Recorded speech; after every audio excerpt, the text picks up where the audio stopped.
Hello, hello, hello, and welcome. I'm gonna wait a little bit as people start to trickle in here. How are you doing today, Allie? I'm doing great. How about you, Peter? Pretty good. Yeah. Trying to stay warm. Yes, it is very cold in Northwest Arkansas. If you're joining us not from the Northwest Arkansas area, we are expecting a major snowstorm. I think it's the worst since like 2015. So is it battening down the hatches? Is that the correct term? That is, yeah. Yes, that's what we're all doing right now. Yeah. I did not know that it was going to be that bad. Because I remember the one in 2015. That was pretty wild. Yeah, it was. All right. Well, let's start out with our fun question of the day. I got a fun question for you, Allie. What is the show that you are watching right now? And everyone else, please put your answers in the chat. We'd love to know, what is the show that you're watching right now? And do you recommend it or not? Yes. Okay. I feel very lucky that I'm watching Superstore again with my husband because it is perfect for what I do every day. Literally, the episode last night, and if you haven't watched Superstore, it's like The Office, but it takes place in a store called Cloud9 that may or may not look like a retailer that we talk about a lot here. But they were talking about how they didn't sign the PODs and like it was a big deal and they were trying to move inventory, and it feels very relevant to the things we talk about. What about you, Peter? You just can't get enough of that at work, so you have to go home and watch more about the retail industry. What can I say? I love SupplyPike. I love the supplier world. So yeah, just count it as extra credit. Well, in the chat, we've got a few. Oh, so for me, I don't know. We're kind of in between shows right now. We just finished The White Lotus, which I'm seeing someone has mentioned in the chat. And I was also watching some NFL, and that's what a lot of people are saying. NFL playoffs, actually, if you're not a sports person, the NFL playoffs have been pretty good, pretty entertaining and fun. Kind of unexpected twists and turns, and highly recommend to all you non-sports people out there. Someone's watching Wednesday on Netflix. A White Lotus shout out. Sandman, which I haven't heard of. And then someone, Jessica, our very own Jessica, has started Breaking Bad from the beginning. So we all wish you the best of luck in that endeavor. And then Manifest on Netflix, which I'm also not familiar with. Peter, write these down. We need the show recommendations. Yeah. Make sure we capture this important data. Yeah. Awesome. Well, I'll go ahead and get us started on today's subject. Obstacles to getting paid, protecting your revenue. Our goal for this one is to kind of do something of a bird's eye view for rev loss generally. What are the most common ways that suppliers lose revenue in the process of supplying? So we'll go ahead and get started with that here. After a brief introduction of ourselves. If you've never been here before, or you've never been in a webinar with us before, welcome. We're so happy that you're here. I'm Peter, this is Allie, and we do a lot of the content here at SupplierWiki, which is a platform that we've designed to make free educational content for retail suppliers of all shapes and sizes. So that's what we're doing here. All right, so specifically for today, what we're going to cover is payment issues. We're going to kind of open up with that. Then we'll move into deductions, a very familiar space for us at SupplierWiki. It's probably what we spend most of our time talking about. It's how SupplyPike got its start generally, is kind of getting into the deductions world. Then we'll talk about returns, everything that can kind of go right and go wrong with that whole process. Compliance fines, which is another space that we've been opening out into lately as it's become a bigger and bigger issue for suppliers. And finally, we'll cover audits, another just kind of bird's eye view discussion about audits. And we'll finish that up with general questions and discussion. So if you have questions, of course, feel free to put them in the Q&A at any point as we go along. If a question is particularly relevant to a specific section, I may interrupt Allie as she's doing the presentation and kind of say, hey, here's this question that's relating to that. But for the ones that are a little bit more general, I'll save them for the end, for the conversation that we have then. All right, and that kind of leads us directly into one of our most frequently asked questions, which is, where do you put the questions? The questions go in the Q&A tab down there at the bottom of your screen, or at the top maybe. And the chat, which some of you are familiar with already, the chat is for more public conversation. So questions proper about a kind of a technical difficulty that you may be having, or if you want us to kind of specify some of the information that we've provided already, those go in the Q&A. If you want to kind of announce something or address a question to everyone on the webinar, then that's what the chat is for. So that's the difference there, is the chat is more public, the Q&A is just for us. And so that's that. Another question that we get all the time is, will we get a recording of this presentation? Will we be getting a copy of the slide deck? Absolutely, you will, in the next 3 to 4 business days. I don't know if our YouTube slide is on this deck or not, but we are on YouTube now. If you just go to YouTube and search SupplyPike, you'll be able to find our page there. We are now posting all of our webinars, the recordings of our webinars on YouTube, which you can watch at any time. And we'll be sending the slide deck out via email. So don't worry too much about taking super rigorous notes or screenshots as we go through, unless that, of course, helps your process. You will be getting a copy of that in the next few days as well. All right, so I've mentioned SupplyPike a little bit already. SupplyPike is our parent organization. It's SupplyPike's goal to help reduce revenue loss of all sorts for CPG suppliers. So here's a few kind of examples below of what we mean by that. Companies that are in Walmart, Target, Amazon, Kroger, and working to keep those retailers supplied. We try to help them fight their deductions and to help them stem revenue loss in as many different avenues as possible. And as we always like to say, these are our partners down here. Hopefully, if you don't see yourself there already, hopefully we'd love to see you there someday soon as well.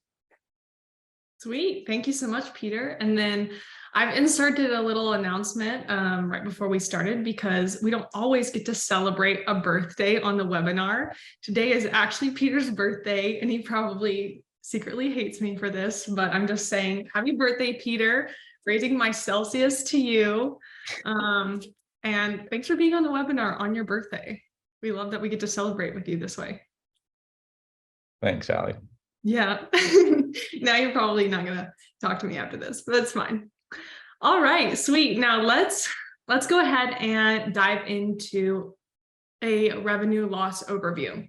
So as Peter said, at SupplyPike, we focus a lot on revenue loss, and that's kind of a term that we've coined when we're talking about all the ways that suppliers can leak revenue in their supply chain process. And so we have kind of a quick overview of some of the things we're going to talk about today. And these are just some of the common types of revenue loss in the buckets that we have here. So some of these are going to look familiar to what we're talking about today, such as deductions, issues with invoices. That's kind of that first bucket. The second bucket being some of the things that are negotiated and expected. So those might be a broader term that I'll get into called earned deductions, which falls into allowances and cash discounts and possibly returns. A couple other of the buckets that we see suppliers losing revenue to are compliance fines. So if you've been with Walmart for a long time, or this is your first kind of round as a supplier, you will notice that there's the on time and in full compliance program, also known as OTIF. There's the SQEP compliance program, which stands for Supplier Quality Excellence Program, and that's about like packaging and labeling and barcodes. So that kind of falls into the compliance fines, and those can also leak over into impacting your deductions or causing deductions.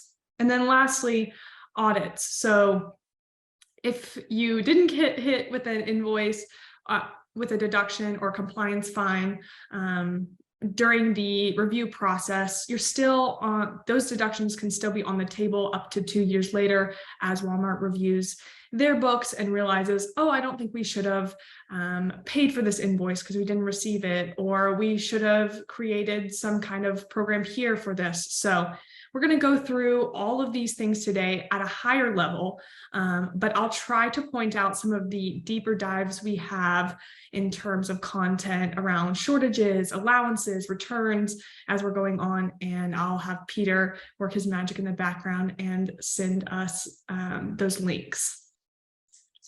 And with that, we'll get started with the first segment, which is on payment issues.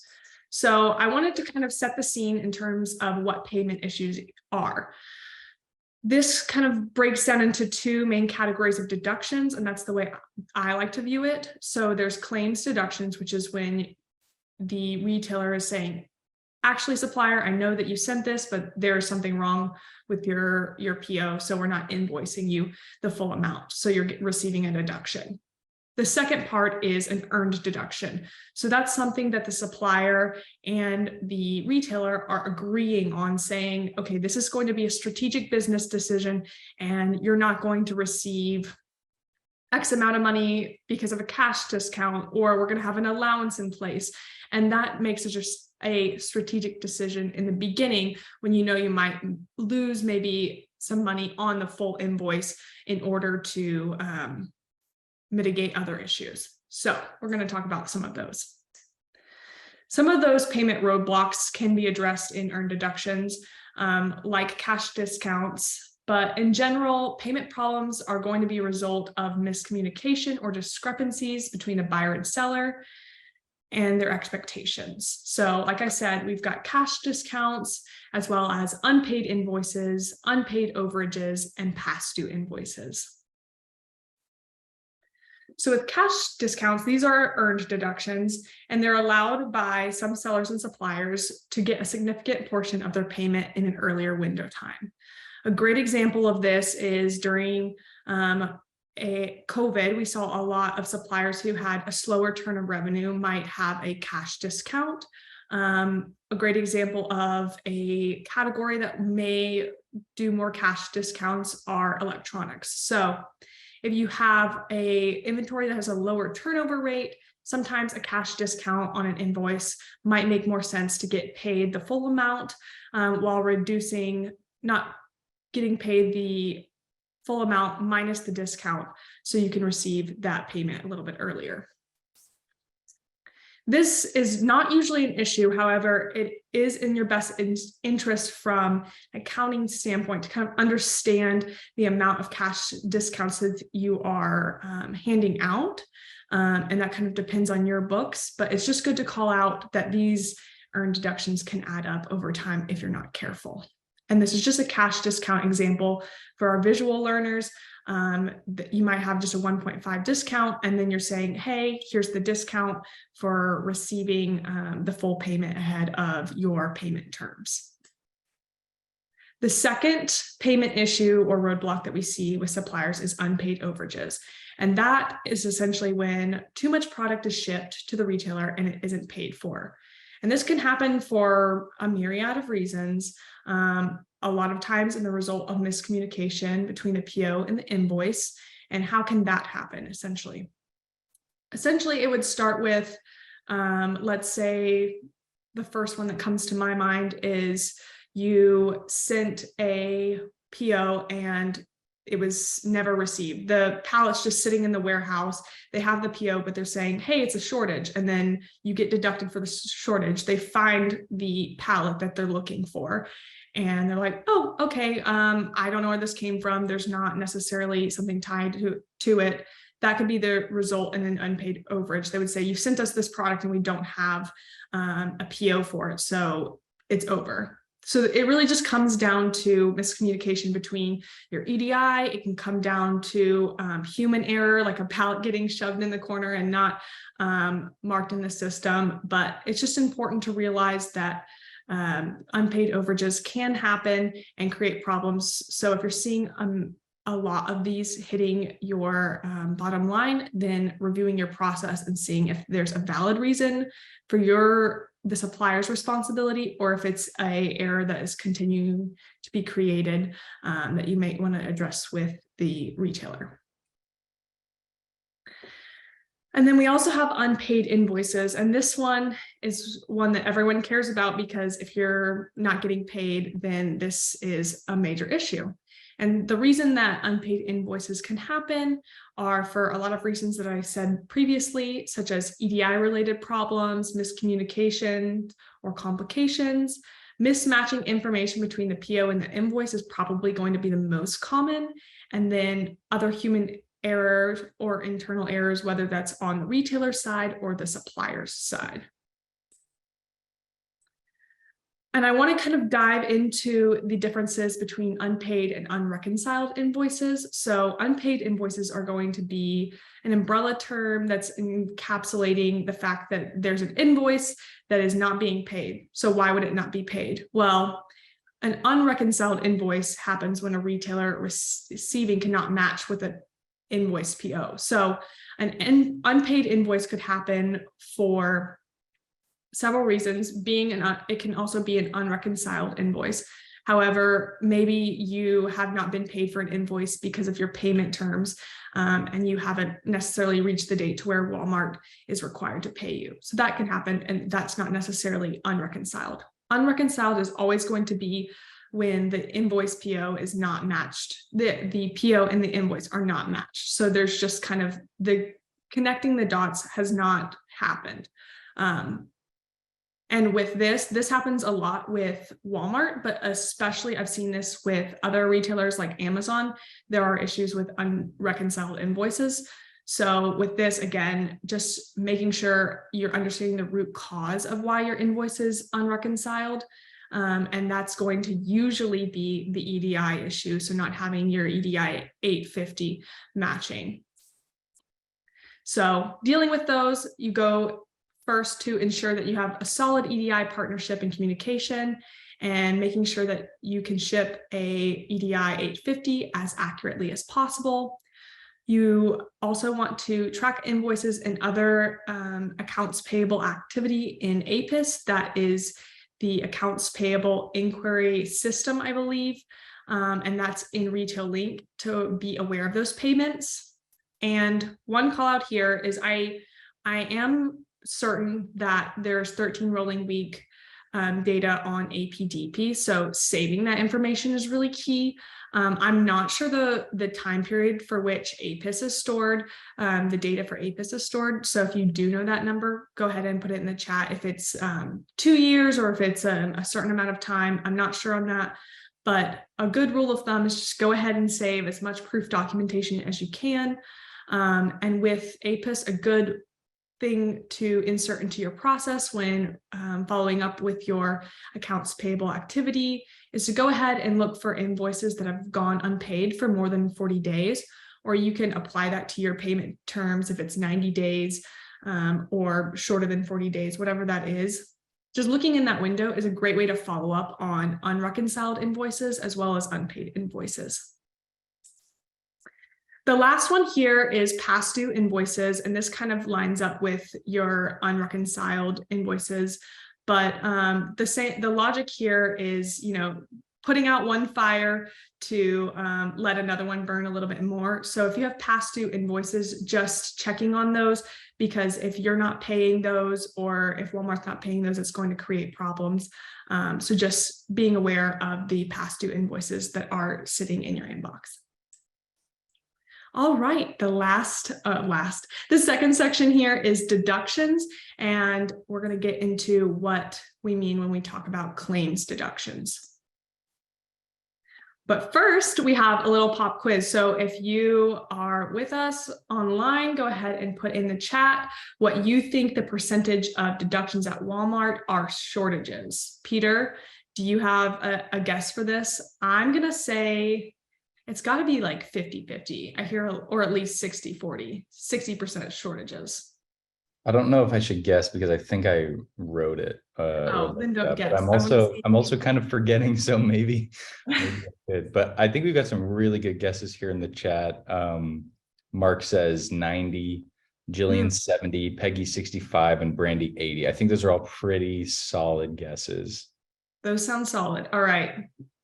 Virtual drum roll, please. Let's see what the percentage of deductions at Walmart are shortages. Roughly 85%. So everybody was pretty on the money. That's gonna, obviously that accounts for most of your deductions at Walmart. So we're gonna talk a lot about shortages in this section. So thanks for adding that pop quiz, Peter. I appreciate it. All right, so an overview of deductions. These are some of the areas you can receive deductions. So shortages, pricing, and allowances, and trade promotions, which kind of go together. Let's start with shortages. So a shortage deduction is any scenario in which the retailer withholds payment from an invoice claiming they did not receive some or all of the goods invoiced. So how should suppliers treat their deductions? Like I said earlier, deductions are a signal to suppliers that the retailer has an issue with the invoice. So this is not an earned deduction. It's not a strategic decision made between a supplier and a buyer. It is an issue that a supplier needs to reconcile. And something that one of our product managers says is the supplier is guilty until proven innocent. So it is the burden of proof is on the supplier to provide validity. So understanding if the deduction was accurate and then deciding to dispute it or accept it based on that validity. And it's important to call out, if you haven't been working on deductions for a while, deductions are not always at fault of the supplier, even though the burden of proof is placed on suppliers. So for any deduction, even negotiated ones, such as an allowance deduction, there is a possibility that it is invalid or valid.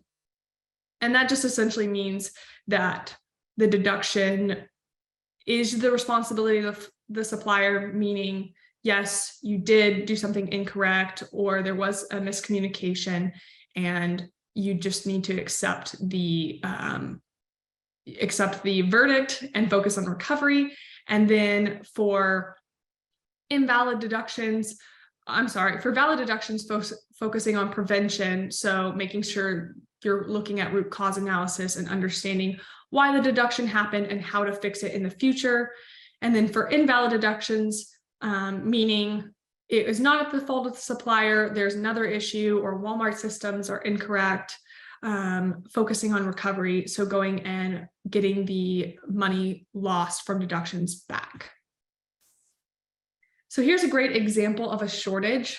This is a code 24. The supplier's invoice would be deducted for a shortage, stating that the pomegranate juice and the grapefruit juice are missing. So in this illustration, essentially what's being captured is the full PO asked for 3 types of juice, and the only juice that was received was the lemonade versus the pomegranate juice and the grapefruit juice. And this can be valid or invalid. One way that it would be valid is that all of the cases were lemon. So it came back and all 3 cases, including 3 drinks, were all lemon. So that would be an overage. Or it could be invalid, meaning maybe they were yellow stickers put on the boxes, or it's not clear that the pomegranate juice and the grapefruit juice were sent in the pallet, but it looks like they're all lemon from the outside case pack. All right, what is a damage deduction? Similarly, a damage deduction is any scenario where the retailer withholds payment because they've received damaged goods. And on top of this, you would see a return. So you may be charged for a damaged good deduction and then see some more return charges based on your supplier agreement. And then this is a great call out between deductions and compliance.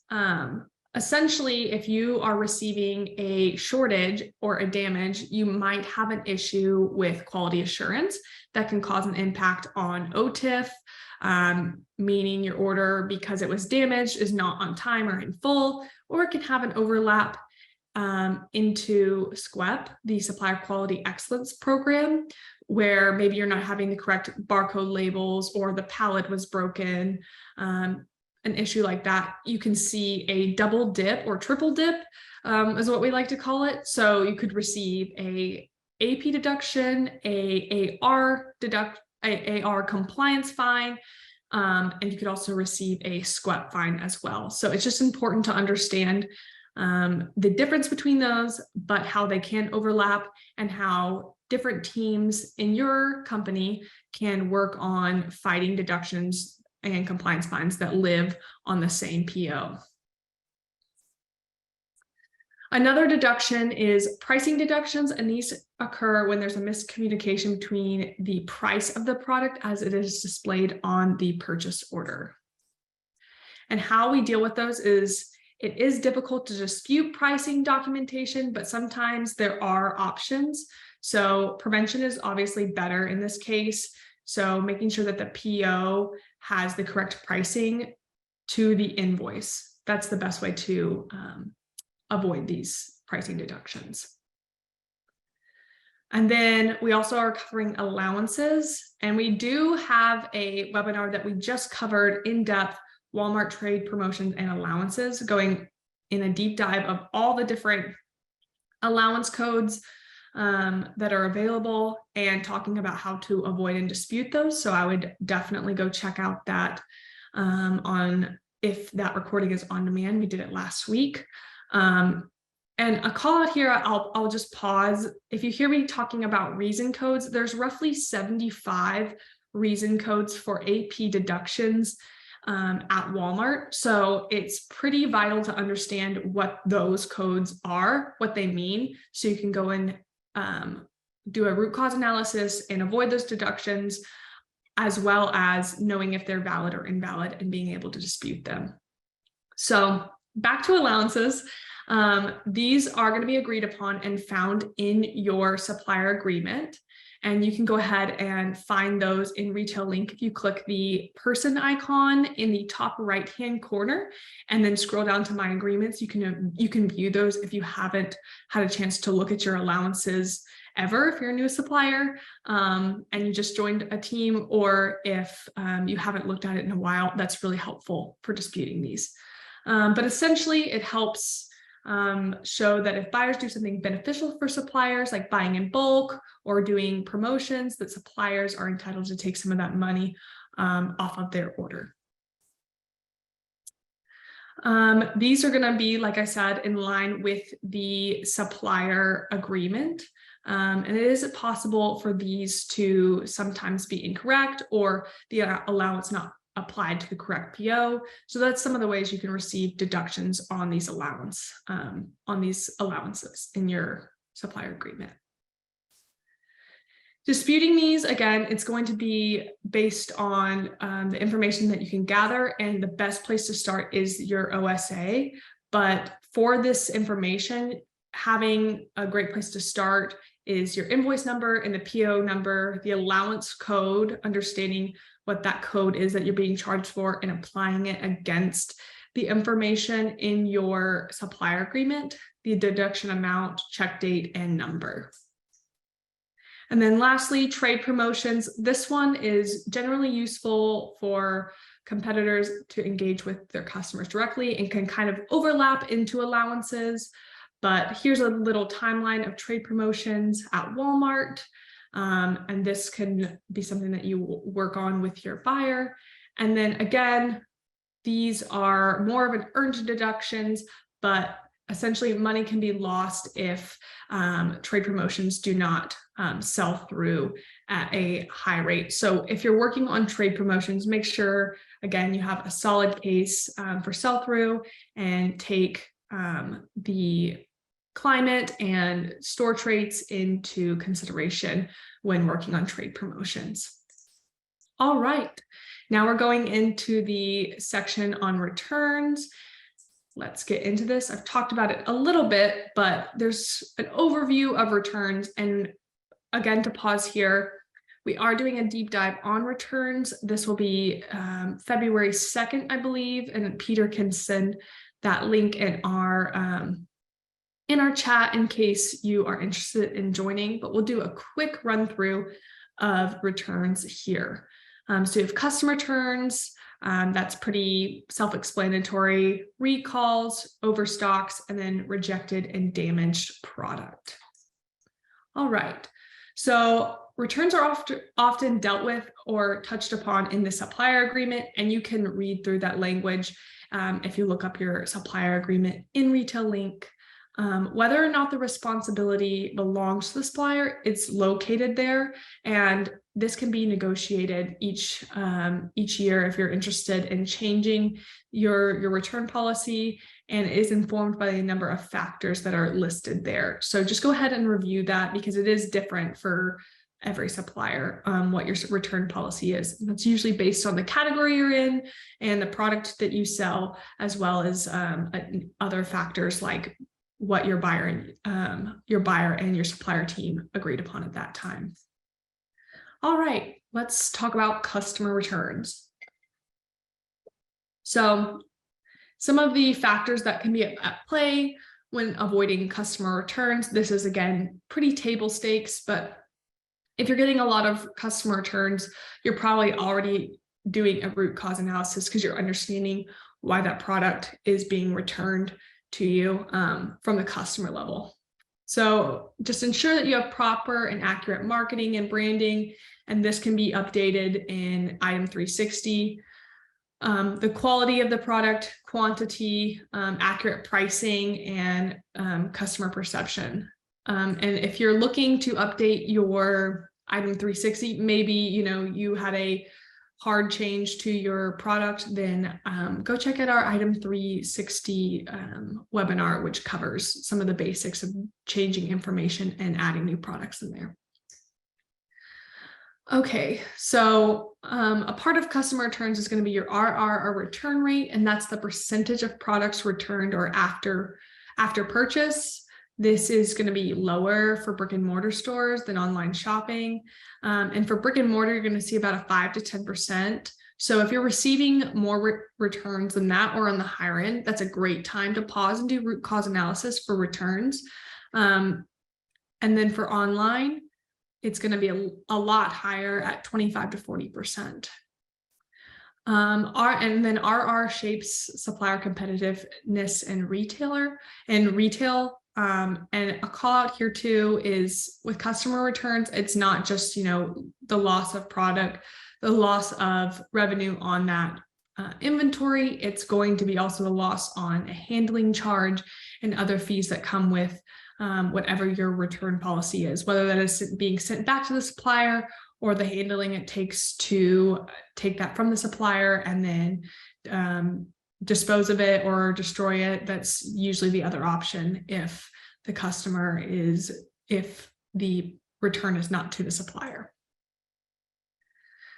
Another example of returns are recalls, overstocks, damages in returns, and that's between packaging and logistics and transportation. And this is usually going to be, a lot of these charges are before the inventory is on the store floor. And while regular customers might assume that this is the retailer who's responsible, it's actually retailers' practice handing off those costs to the suppliers for returns or damages. So if there's a way that you can prove that the return or damage is invalid or that it is at the responsibility of the retailer, that is the best way to fight that. Otherwise, it's pretty hard to dispute these types of returns. All right, and now we're already into compliance fines. So let's get into that. We've talked a lot about deductions and returns, and now we're getting more into the AR or accounts receivable space. So when we're talking about compliance fines, this is the overview. OTIF, in full, on time, packaging standards, and then fulfillment standards, which overlap with OTIF, but have kind of been commandeered to SQEP or Supplier Quality Excellence Program. All right, on time in full or OTIF, what matters most is how retailers calculate and measure these standards and what these standards are. So for on time, obviously table stakes, making sure that your product arrives at the DC or store, whatever its destination is at the time that was outlined, and then in full to the quantity of the amount that the retailer expects.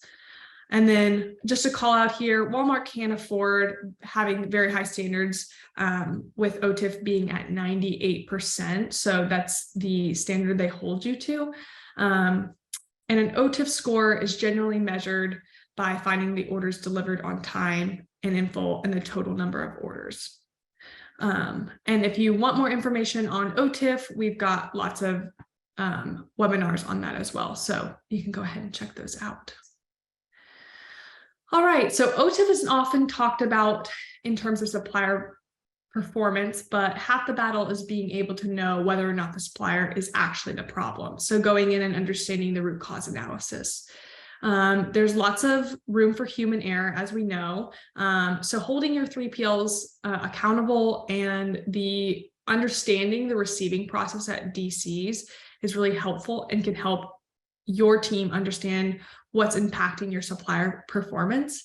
And it's sometimes more of a success to iron out those wrinkles and understand how to avoid those rather than disputing. But we do have information on how you can dispute OTIF and SQEP fines. All right, and then we're getting into the packaging and fulfillment standards. So packaging and fulfillment standards are designed to make it easy as possible for retailer receiving to turn a shipment into a product on the shelf. And the call out we want to make here, especially if you're having issues with packaging and fulfillment standards, this is your new Bible, the Walmart Secondary Packaging Supply Chain Standards. It's a huge document, and we just want to make suppliers aware of this as much as possible because we do get a lot of quality assurance questions regarding packaging, barcodes, labeling, and this is going to be your best guide. My recommendation, and if Peter sends it in the chat, that'd be super helpful. You can find it easily on Google, but one thing to call out is always check that you're getting the latest version. And I don't think they've released one for 2023, but I believe this version that we use and that I believe Peter will send in the chat is 2022. So it's the newest version we're aware of. The easiest way to use this document is to not read it all in one go, but just search for the information you're looking for. Let's say you're having issues with your GITN barcodes, searching some keywords through like a command find, command F, and searching that information and then reading what you need to know and then going and solving for the issues that are creating compliance or SQEP fines in your supply chain. And then, like I kind of said before, Walmart updates this annually. We haven't seen an update yet for 2023, but I assume after their fiscal year end and their quiet period, we'll hear something in March or look at whatever the release date. I believe this version was released in August of 2022. So we like to keep tabs on when things are released and let you guys know so you don't have to stay on Retail Link and search for things. But they do give a really helpful update page that kind of outlines all the updates that were made in 2022. So if you feel like your packaging and fulfillment standards are a little dated in your supply chain process, then I would go ahead and review this page and see if you can match some errors that you're receiving on your end to the changes that Walmart has made in 2022.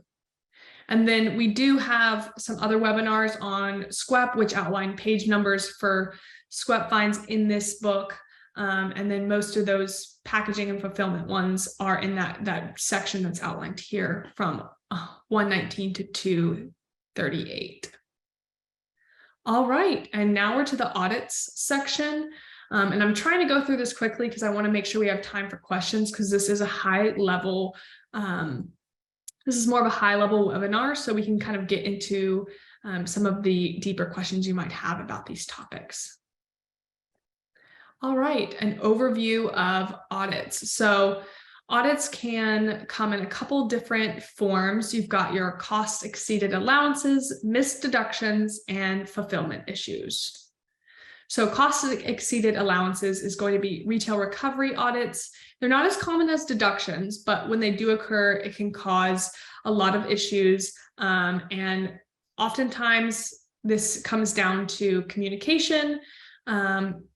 As you know, you might have your standard allowances outlined in your OSA, your online supplier agreement, but sometimes there are conversations with your buyer team, your merchandising team, that would revert a audit. So a call out here I want to make is saving any emails that talk about changes you're making to allowances or updates, or even just any communication around allowances, saving that into a folder, especially the ones with your buyer, with your teams, so that you're not receiving allowances 2 years later.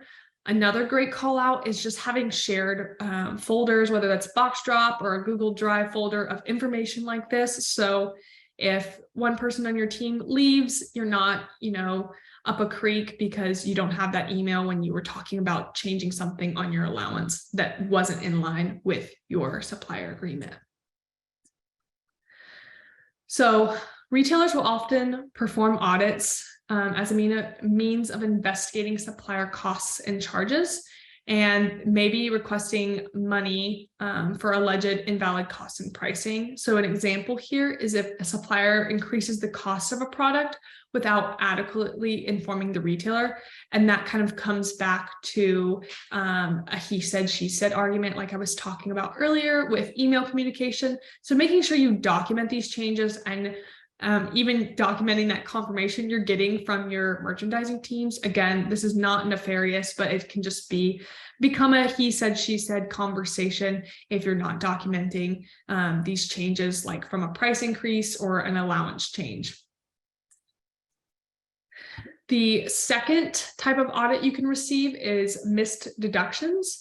If a retailer's compliance team has a reason to believe that they missed a certain amount of deductions, or they decide that they have a bunch of bulk deductions that they want to go back for, they can perform an audit, and they can go back up to 3 years. So one thing to call out here as well is just because a deduction was disputed and won from the supplier side does not mean it is not on the table for deductions. So the audit teams can actually go back and say, actually, we think that this bulk group of deductions or one type of deduction was incorrectly won, so we want to recharge you for it. So again, it's just critical to keep detailed records on hand, easily accessible, and back 3 years, maybe even 4 if you're following the way that Walmart audits. So that's just one call out there.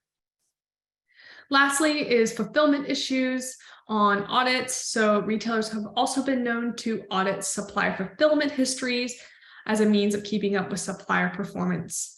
So if you're not keeping up with your OTIF, your on time in full performance, they can come back and say, hey, actually, you're not responding to the 98 compliance, so we need to keep you in check. And they'll determine that on the performance history of the suppliers.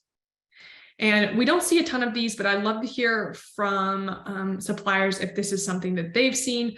Usually I see more of the allowance issues with audits as well as missed deductions. But if you are receiving fulfillment issue deductions, that's a call out for root cause analysis. So I'm just curious if that's one that other suppliers have seen pretty often. All right, and then just a couple announcements. SupplierWiki, we have resources here. These are some of our free free books that we have online, and we have always free resources for CPG suppliers. So if you're looking to deep dive, go ahead and check out SupplierWiki. We've got a lot of information on there. With that, I wanted to also call out our event that is happening here at the end of the month on the 31st. We're having two of our AP deduction experts talk about Walmart, the Walmart settlement program. So if you have been on Walmart settlement and you're now transitioning to disputing individually, please join, because they're talking about how suppliers can reallocate and reorganize and think about this as a strategic opportunity. And we've gathered a lot of great information from other suppliers on how they're doing this. So if you're in the Northwest Arkansas area, join us in Rogers, Arkansas at the Supplier Hall of Fame. But if not, we are live streaming this event. So come online and you can register for both of those on SupplierWiki. The event one, the in-person one is listed under events, and then the live stream one is listed under our webinars, I believe. So go ahead and check that out. But with that, let's go ahead and get into the Q&A section. Peter, do we have some questions? Yeah, not a lot, because you did such a great job. So, but we had one question about SQEP Phase 4, if we've heard anything about that. If I haven't heard anything about that, but if there's anything you'd like to add to that. Yeah, I'll go ahead and kind of give the lore that we've heard about SQEP Phase 4. So we were hearing kind of at the end of November, December that SQEP Phase 4 was imminent, that they were talking about launching it, and that they were getting a little bit stricter on Phase 2, which has to do with barcode and labeling compliance, and that they were launching AI technology, I believe, or barcode reading technology, so it would be a little less manual at every DC. So we've heard that there's been some kinks in that process. So I believe you would have seen a notification on your SQEP dashboard that those are those particular charges in SQEP Phase 2 are not, they're being withheld until further notice. I haven't seen if those are being charged back. However, I believe that they're going to, this is again my speculation, work on making sure that Phase 2 is in line and setting up that technology before they launch Phase 4. And if they do launch Phase 4 closer to February, so the beginning of their fiscal year, I'm speculating that it's going to be in March or April. And that would be if we see that Phase 2 seems to be online and functioning well. But again, if anyone has heard differently, I'd love to hear in the chat, because that's a question we get a lot. And we promise that at SupplierWiki, we are keeping our tabs on what is happening on that end with SQEP, and we will be updating you as soon as we know, and we'll have lots of content around SQEP Phase 4 when it does come out. Yes, and SQEP Phase 4 is called Shipping and Transportation, I believe. Is that correct? Scheduling and transportation. Scheduling and transportation. Do you have any kind of insight into what that would mean? Because I think SQEP is kind of entirely about those things in my mind, but do you have any insight into kind of more of the specifics of what that would be? Yes, I would say not to put a tinfoil hat on, but I just see it overlapping with OTIF quite a bit. So I'm wondering if they're working on beefing up that portion of their compliance, if there's going to be more overlap, or if those programs will look more integrated. Again, speculation, but that's kind of how it's living now, is those programs feel like they're very overlapped in terms of where do you dispute, how do you dispute, what is the invoicing schedule for that. So that's just kind of speculation. But again, if suppliers have heard anything, we would love to just be able to share that with the rest of our learning community. So if you have heard, let us know. Okay, great. That's it in terms of questions. Perfect. Well, I appreciate everybody for jumping on. And if you do have any more questions, These are our emails. Peter, anything else to add before we go? Not really, except that we'd love to hear from you. So maybe write these down and take note of these, and then if anything comes up along the way, let us know. We love to know what it is that you want to know about too. So if there's anything that you'd like for us to cover, any kind of blind spots or something that you've been hearing a lot about that is very confusing to you, let us know what that is. Let us be the educational arm of your business. We'd love to help out in that way. Perfect. Well, thank you so much, Peter. And thank you to everyone who has been on today. I really appreciate it. Thank you, Allie. Yeah, thank you. Take care, everyone.